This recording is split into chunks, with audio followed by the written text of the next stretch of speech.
Okay.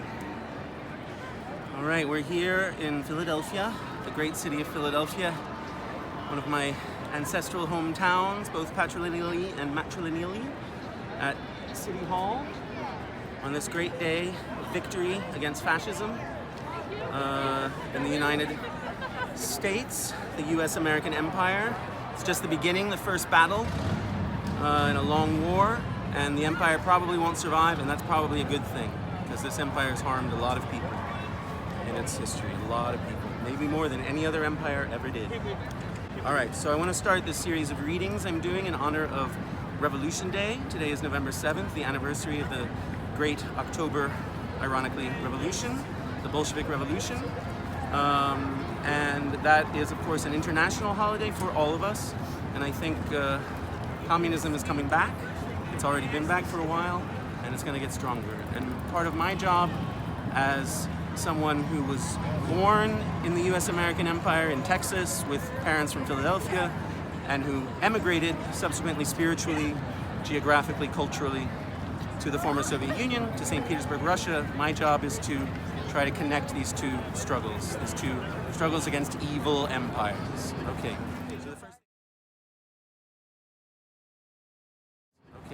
So the first thing I want to do is read some names of trans and non-binary people in the U.S. American Empire who have lost their lives to violence and hate. Say their names.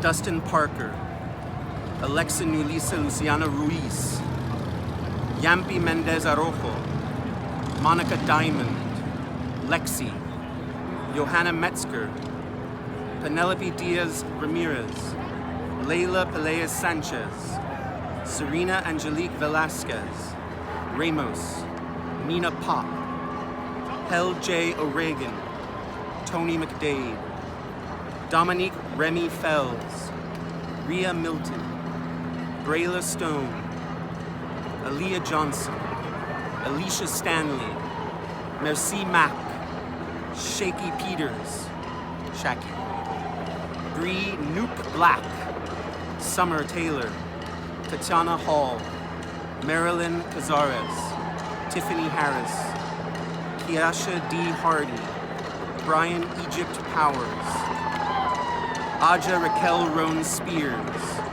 Jane Thompson, Selena Reyes Hernandez, and many more.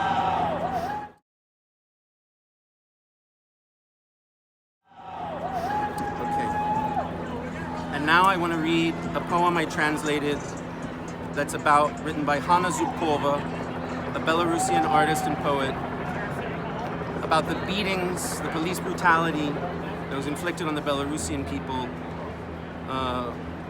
after the falsified election of Lukashenko, when people came out into the street like they do every time after they falsify the elections, and the police always beat them, and this time it was a big, big fight, and people were put in prisons, and they were tortured, and it's been going on for months now. And the Belarusian people are still standing strong. And sometimes they hold up signs that say, in English, Belarusian lives matter.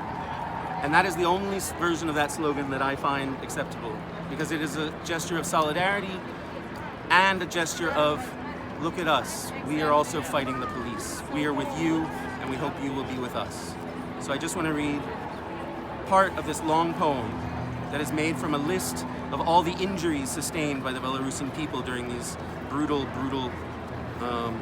beatings by the police, including gunshot wounds to the head and various body parts and limbs, including the chest, shoulders, forearms, hips, shins, feet, buttocks, abdomen, including penetrating wounds to the abdomen with eventration of the small intestine, blunt wounds, dozens of cases, external injuries to the chest, penetrating wounds to the chest, penetrating trauma to the chest with damage to the right middle lobar, bronchus, and the development of hemopneumothorax, the leakage of blood and air into the chest, shrapnel wounds to various body parts, including the face, neck, hands, forearms, hips, knee joints, shins, groin area, lower back, the lower part of the torso, the abdominal wall, the buttocks, including penetrating shrapnel wounds and multiple shrapnel wounds, dozens of cases, trauma and wounds from explosions and mines to various body parts, including crushing injuries to the soft tissue, dozens of cases, open pneumothorax, the leakage of air into the chest, lacerations of various body parts and limbs, including degloving injuries, dozens of cases, stabbing and cutting wounds to various body parts and limbs, including multiple ones, dozens of cases,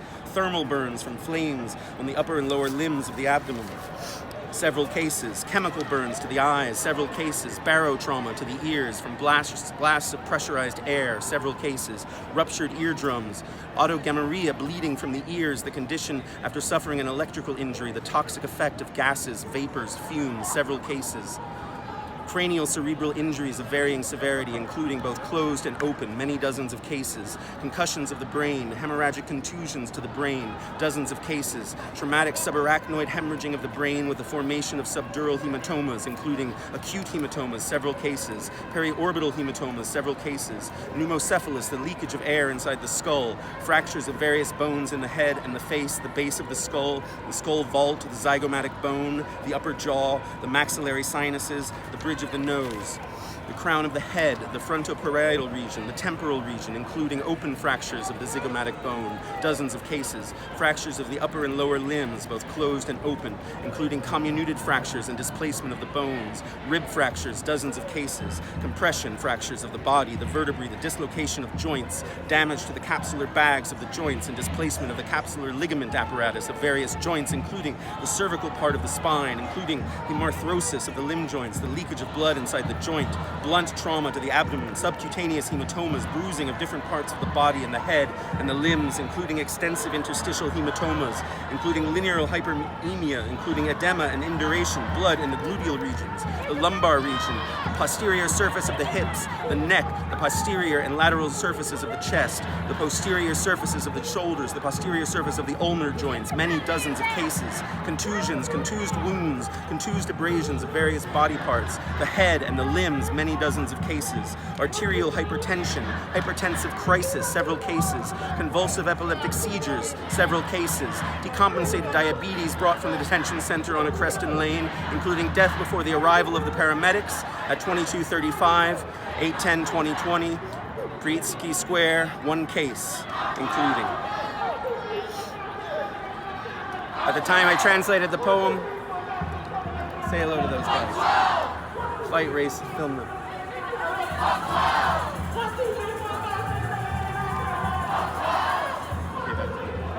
More people died from these beatings, not just in Minsk, but in other cities. And I hope that some of the celebratory feeling from Philadelphia and from other great cities like Detroit and Atlanta, where people stood up and said Black Lives Matter so much that we are not going to let fascists continue to rule this empire. And the Belarusian people are fighting the same fight. Okay. Живе Беларусь!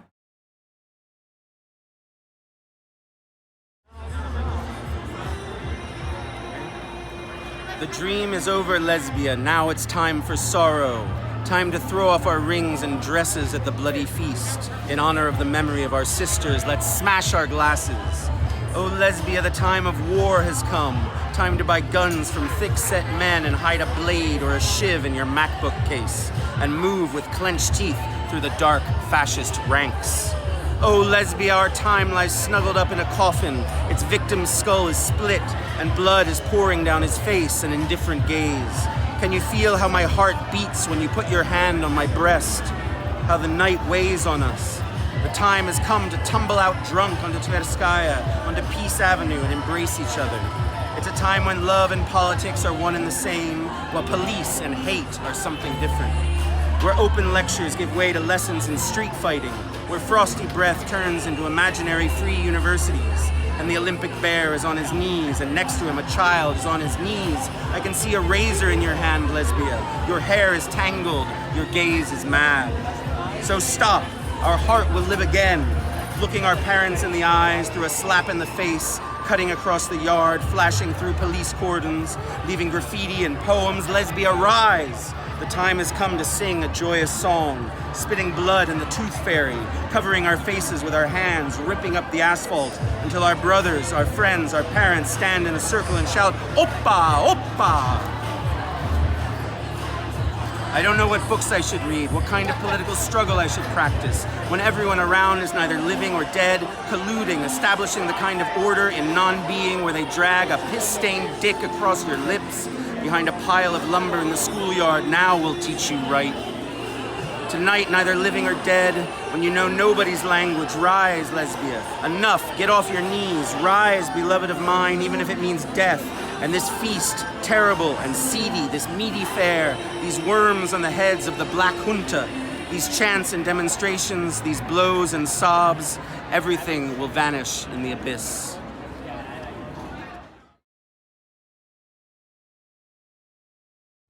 All right, now I'm going to read a poem by Osminkin. Today is his birthday, November 7th, Revolution Day. And this is a present for him. I'm going to read a couple of his poems as well.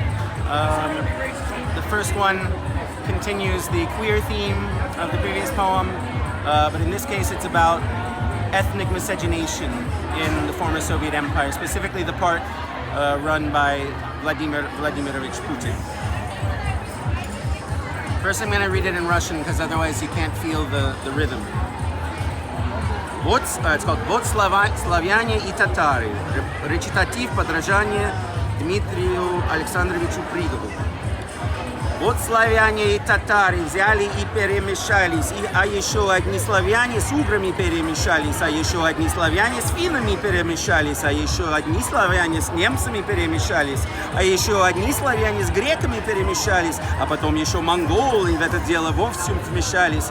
Но нашлись такие славяне, кто ни с кем не перемешался. Очень редкие славяне, уникальные славяне, аутентичные славяне, чистокровные славяне, идеальные славяне, истинные славяне, православные славяне, славянисты из всех славяне, славославные славяне, сладкие славяняне, инцестуальные славяне, просто геи, а не славяне. В смысле, эгегей славяне, эгегеюшки славяне, эгегей славяне. Евгеника, а не славяне. You know the Slavs and the Tatars chant in imitation of Dmitry Alexandrovich Prigov. You know the Slavs and the Tatars went and mixed together, and then there were some Slavs that mixed with the Ugrics, and some other Slavs mixed with the Finns, and some other Slavs mixed with the Germans, and some other Slavs mixed with the Greeks, and then the Mongols came and got mixed up in everything, but there were still some Slavs that didn't mix with anyone. Very rare Slavs, unique Slavs, authentic Slavs, pure-blooded Slavs, ideal Slavs, true Slavs, Orthodox Slavs, truly glorious Slavs, the most Slavic of all Slavs, Slavs of glorious Slavs, sweet, sweet Slavs, incestuous Slavs, downright gays, not Slavs. I mean, hey, Slavs! Hey, hey, little Slavs! Hey, hey, hey, gay Slavs! Eugenics, not Slavs. Happy birthday!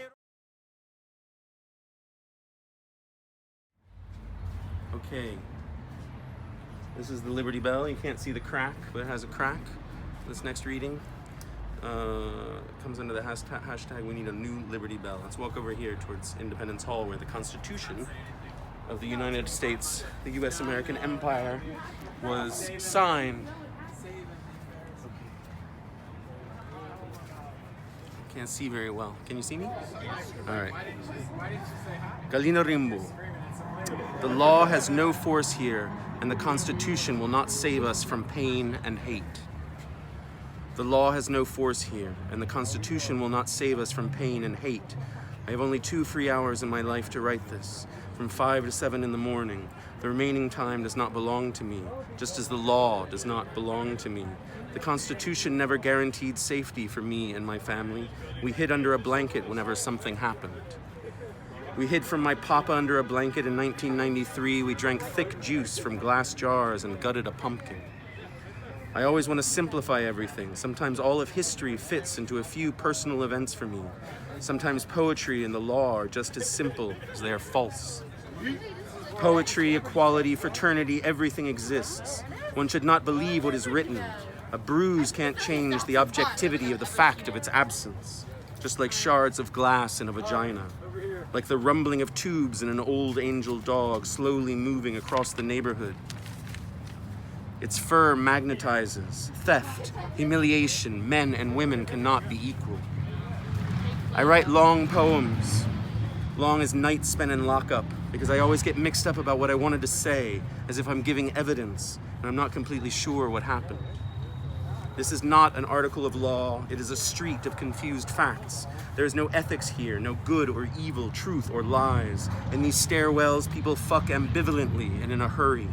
There is no gender here, nor age, nor good food. As for murder, it depends on how things go. Here, no one asks who rules us, what powers are necessary for the future. What happens, that is power. The rest is just spare parts for the old car of the state and time. The human being is far-sighted, woman is furious, man weeps, children solve problems. Postal workers still distribute paper letters, bills, fines for non-payment, summonses.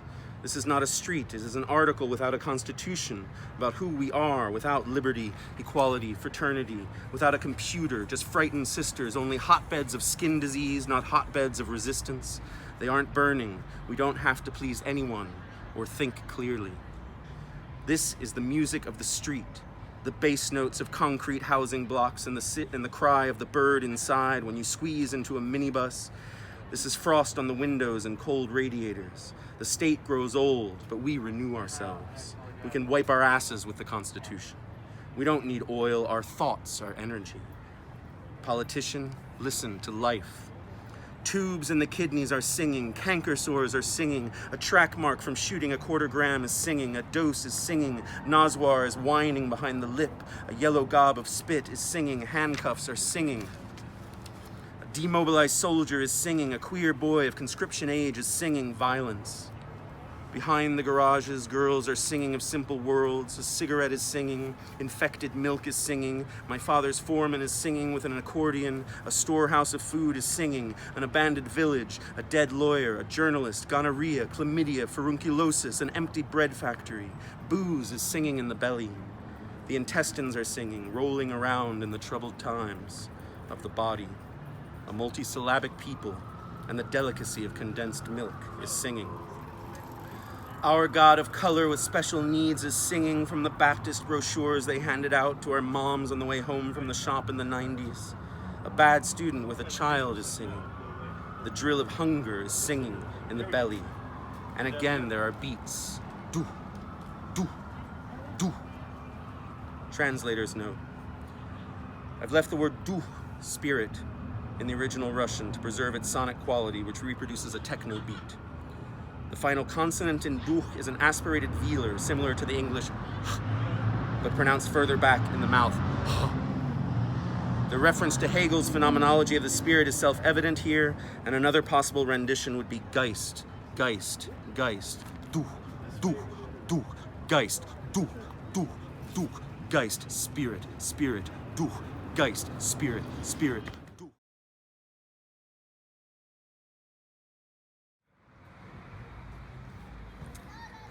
Okay, we're here on November 8th, 2020, still celebrating the first victory against fascism, electing a Democrat, but with a lot of help from more radical people, and especially from Black Americans in places like this. In Philadelphia, Southwest Philadelphia, we're on South 56th Street, 1115. And this house, this is where my grandfather, Frank Brooks, who was a steam fitter at the University of Pennsylvania, raised a family of 6 children, including my mother. It's a black neighborhood now, it was a black neighborhood then. But, you know, it's my ancestral neighborhood, and I feel like despite, you know, the fact that my mother found a nice, you know, middle-class boy at the University of Pennsylvania, and I've had the privilege of never having, you know, to worry about starving or being houseless. This neighborhood will always be in my soul, and I'm gonna come back here and see it so often. So I want to read first a poem by Galina Rymbu called White Bread. About, well, it's called They Say People Eat White Bread. About her experience growing up poor and hungry, starvation levels of hunger in the 1990s in Omsk, Siberia. They say people eat white bread in cities when there's nothing else, or nothing for a separate human being.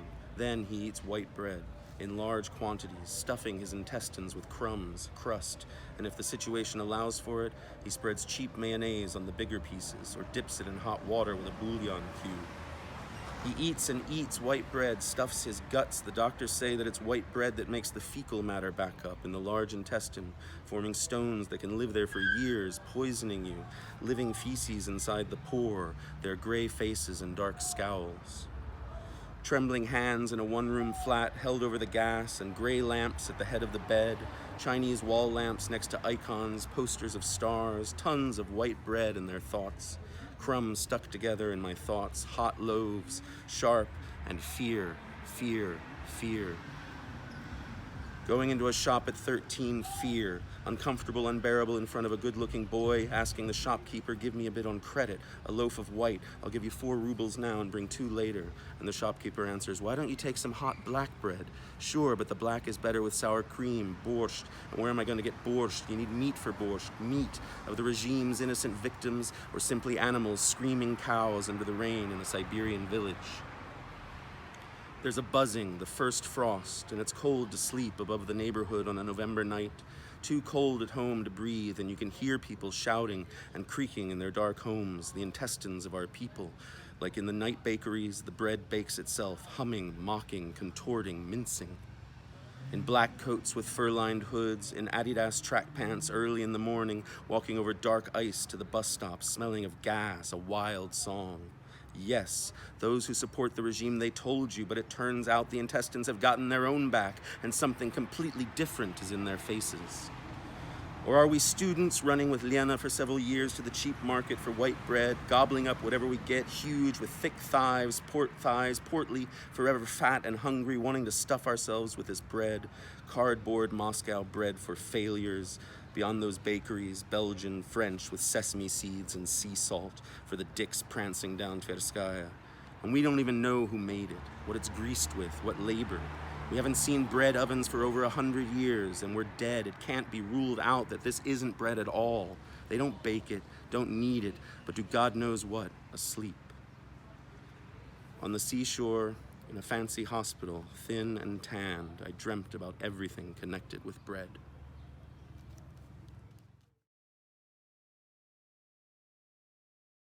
All right, now I want to do one more Osminkin. Do another Osminkin poem, which is actually a song, lyrics to a song, specifically about the shame intellectuals feel, especially intellectuals like me who had, fairly expensive educations, about the fact that, for all the radicalism in their hearts, their souls are a bit different because they're not working in factories. Okay. I'll do the Russian first. Людям труда, разрыве между наемным трудом и поэзией. Ёбаный стыд пред людьми труда сидит внутрях моих, аки руда. Самокопалки наружу тяну, а стыд все глубже тянет ко дну. Ладно, сиди уж, разнравится там, только стыди меня не по утрам. Я по утрам не в ладах со стыдом, и о труде вспоминаю с трудом. Наемный труд, в хвост и в гриву тебя ебут. Наемный труд, наемный труд. Сегодня пряник, а завтра кнут. Утром я сплю и смотрю свои сны, в них все трудящиеся равны, Бога подобны и ныне пресны, все их потребности удовлетворены. Никто не плюет на серый бетон, кровью со вкусом герцеговинный флор. Хмурой колонны никто никого не загоняет в товарный вагон, и каждый хабарник, летящий во тьму, путь освещает стихи моему. наемный труд, и хвост, и в гриву тебя ебут, наемный труд, сегодня пряник, а завтра кнут. Okay. To the people of labor, a poem about the divide between hired labor and poetry. My fucking shame before the people of labor sits in my guts like some mineral ore, and I drag it out with a self-digging shovel, but the shame just pulls back and goes deeper down. Fine, just sit there if you like it so much, but please don't shame me when the morning comes. In the morning I can't deal with my shame, and thoughts about labor only come with pain. Hired labor, you're fucking fired labor, tooth and nail, they fuck you tooth and nail. Hired labor, you're fucking fired labor, today you get the carrot and tomorrow the stick. In the morning I sleep and look at my dreams, there all the toilers are equal and free, godlike and now and forevermore, all of their needs are satisfied. No one spits blood on the gray concrete, mixed with the taste of Stalin's pipe. No one drives them in a column of gloom into the cold box cars of doom, and every cigarette butt flicked in the dark lights up the path of my verse with its flight. Hired labor, you're fucking fired labor, tooth and nail, they fuck you tooth and nail. Hired labor, you're fucking fired labor, today you get the carrot and tomorrow the stick. Of course, at least today we know someone else got fucking fired. There is hope. There is hope.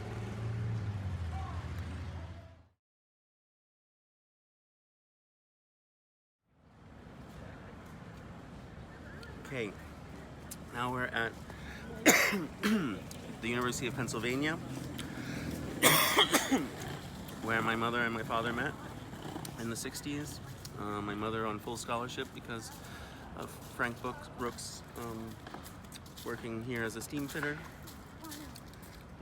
Although my father, I think, paid for half of his tuition because his father was quite hardcore and had to work all the time he was studying. Anyway, it's a special place for me, and I'm going to read one of Galina Rymbu's most militant early poems about the student revolutionary tumult at the Gorky Literary Institute in Moscow during the 2011-12 honest elections protests. It was a revolutionary time, and this was one of the poems that made people sit up and notice Galina Rymbu back then. Okay. I change at Trubnaya metro and see fire. I get off at the university and see fire. I go down the escalator at Chistaya Prudi and see fire. When we fall at Begovaya at Vykhino, we see fire, fire, fire. Boys and girls, their eyes filled with blood. To hell with 68. Students in hats with pom-poms walking silently next to me, and suddenly they start to shout fire, fire, fire. Suffocating in dark leggings, the universities flare up. The textbooks of cowardly literature mixed with lusterless works flare up alongside me. Along with me. Only tonight we became younger, and everyone wants to be honest with himself. He puts on a hard hat and a shield and whispers, fire. In a Siberian dorm, he cuts his arms with a jolt, can't help it, and whispers, fire. He knocks over the guard and falls by the turnstile, shouting, fire. And the guard shouts, fuck off back to your 68, you're dead. Creators of meditative internet surveys, remember all the universities here stand upon blood. In the tests and ideas, blood is splashing. Blood is boiling in their pockets. In the cafeterias and the bars, they serve only blood. And we think it's juice or tea or food, but it's blood. Blood, black, rotten blood. Write an article when you can't keep back the blood. Attach yourself to some fashionable politicians and say, yes, there really is some blood here. That's right, fool. It's in your department, on your sneakers, on your lips. We are all standing here covered in blood. And what kind of struggle could have an impact? What words? To explain the importance of student actions, maybe now we don't need 1968 in that form. To explain the importance of student actions, I go out on the streets. I call home. I say, Mama, everything will be fine. No one will be saved. Because salvation is for those who believe in the pressure, believe in the absolute power of the system. Salvation is an idea for slaves, and there is no salvation. Mama, we are all saved. You just need to see the marches, the millions, their desire, fury, their fire, speaking the best they can without trying to build something or overcome. Otherwise, what kind of students would they be? Otherwise, fat, fat, fat, death, death, death.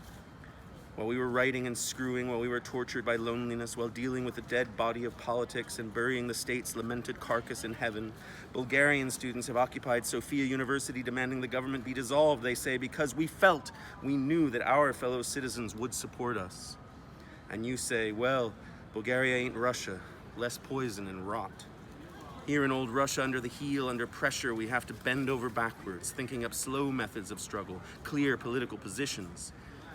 Young corpse eaters, yes, you have to fucking think from within. Submission, of course, you have to think. Where's Nadia and where are we in our death? Students bent over in the darkness, asses in the air. Our sex is covered in black ash and leaden wine, a web of ritual meetings of cheap poems. Pavliensky nailed his balls to the paving stones, and for 3 years I can't kiss you, can't be with you, my beloved, because of this darkness, because you are weak like all of us.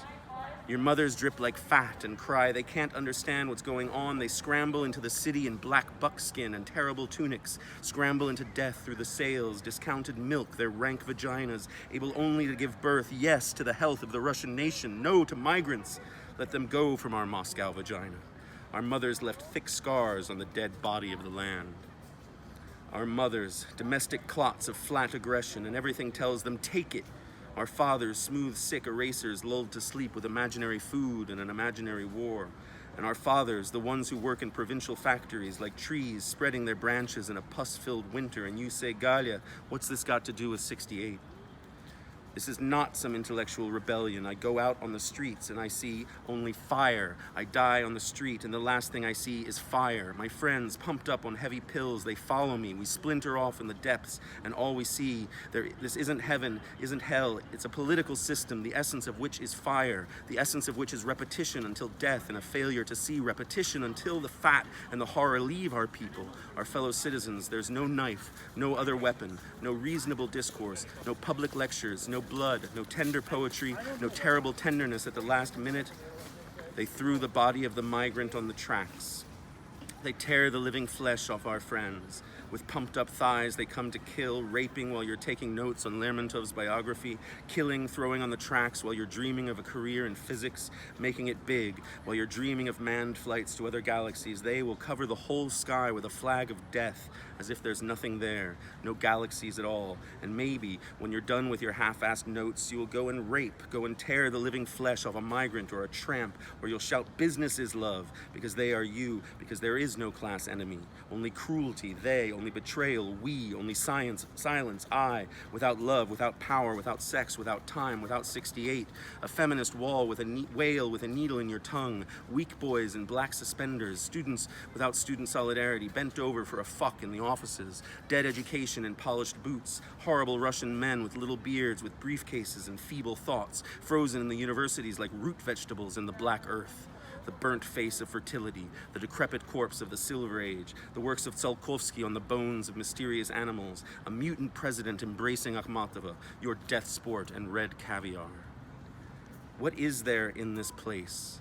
Football matches in nowhere, and the vibrating old breasts of our mothers, and youth, drenched in a weak alcoholic cocktail, with a thin brow and dirty fingernails, youth, without sex, without rage, without love, televisions blown up by punks. I leave my house and rush to remind you, while the future lard and another layer of lard and slow, flexible murders are sleeping in you outside of time, outside love and art, outside political convictions. We are ass lubricant, containers for death, the death of philosophy, all knowledge. We have gathered all together, animals devouring other animals, covered in makeup and pimples, with rotten notes and grades going out for a smoke. Opening our eyes for a minute, we must see fire. Never see blood, nor time, nor prices, nor underlings, nor not money, not corpses, not those fucked by the crowd, not lard, not horror, not blood. We see only fire. I move from Moscow to Petersburg and see fire. I see screaming universities. I see people kissing, people alive. I move from Peter to Novosibirsk, from Novosibirsk to Chita, from Chita to Krasnodar, and I see people alive. I see students, fire, people marching, fire, trembling, feeling, blind, invincible, and kind, fire. I see you, fire, love you, fire, knowledge, rage, emotion, and fire. For those who have occupied our reality prison, and fire where all the city squares are ours, fire, thinking what's next, fire, other galaxies, books, science, fire. Death to the anthropological machine, fire. Diderot in the Kremlin with a skull in his hands, fire. I see Benjamin with a red flag and a cup of coffee in the Kremlin, fire. Everyone rising from the camps and marching with us to the squares and into the institutes, fire. For our grandfathers and great-grandfathers, the forests and the wheat fields, fire. For wine and cigarettes, fire. For the possibility of a personal position, fire. For solidarity, for weakness, for breaking the blockade, fire. For death to the consumer system, for an end to media violence, fire. For our meetings, real meetings of people alive, speaking us, fire. Beyond alienation, beyond limits and nations, fire. Fire beyond myself and in the students and in the family and in me and in you who already knows, fire. Who sees, who says, this is how I want it. I'm not jerking off someone else's ideas. I lay down under a tree and I'm eating a fresh roll, eating my bread. They shoot bullets at me and miss. I get out at a suburban Moscow train station and I see crowds of students marching up, pale, free, consolidated, university barely trembling in the air, only in smoke raised by practice, in which all limits are torn at the seams like the clothes of your beloved, who you meet once again in fire, lying with her, and I say, yes, my lover, yes, we are together again.